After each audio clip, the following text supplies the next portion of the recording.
la révolution silencieuse. Ce n'est pas tous les jours qu'on voit un homme riche grimper dans un arbre pour voir un pauvre, entre guillemets, passer près de chez lui. En plus d'être un homme riche, Zachée était le chef des publicains. C'est pour cette raison que certains le glorifient pour son humilité. La question que ces gens-là et moi ne nous sommes jamais posée en lisant l'histoire de Zachée, c'est qui est cet homme qui a fait grimper un homme riche, chef des publicains, dans un arbre et comment? En relisant ce récit, je ne crois plus que Zachée soit monté sur cet arbre par humilité, ni par curiosité, ni pour contribuer à son salut.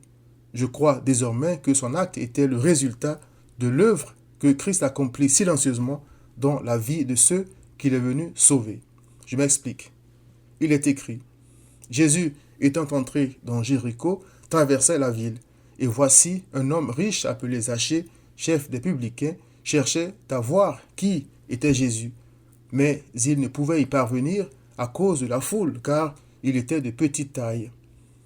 Il courut en avant et monta sur un sycomore pour le voir, parce qu'il devait passer par là. Luc 19, 1 à 4. Quelle que soit leur situation, le nom et la personne de Christ ne laissent jamais ces brebis indifférentes. C'est avec bonheur que les croyants s'abaissent donc afin que leur sauveur soit élevé. Jean 3, verset 30.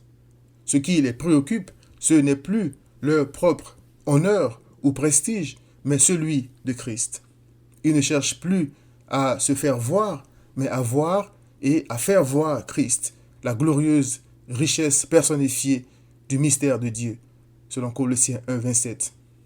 L'homme riche, le chef des publicains dans un arbre, ce n'est donc qu'un exemple du règne de Christ dans le cœur de ses brebis.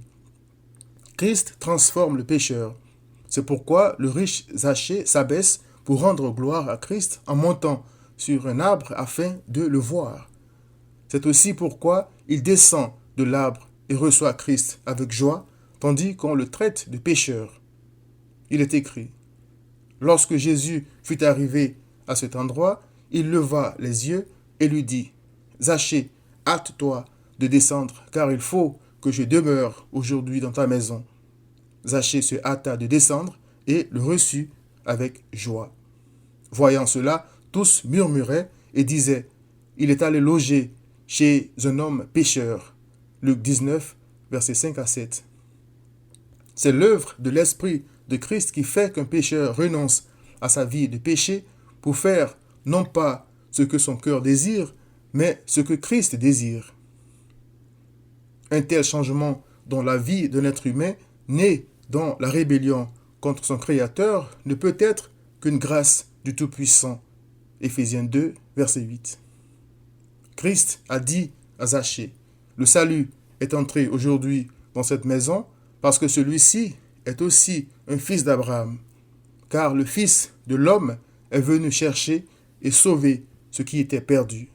Luc 19, 9 à 10. Le plus grand événement dans la vie d'un être humain, c'est d'être sauvé et trouvé par Christ. Christ a cherché et trouvé Zachée que l'Esprit de Christ avait préparé à recevoir son Sauveur. Zachée veut dire le juste, le pur, l'innocent. Or, il n'y a de juste, de pur et d'innocent que Christ, l'agneau de Dieu sans défaut et sans tache, selon 1 Pierre 1, 19. Les qualités de Zachée étaient donc en Christ et non en lui-même. Puisse l'Esprit de Christ utiliser ce témoignage pour te faire descendre du sommet de ta rébellion contre Christ afin de le recevoir comme Zachée avec joie. Cher ami, repens-toi, viens à Christ.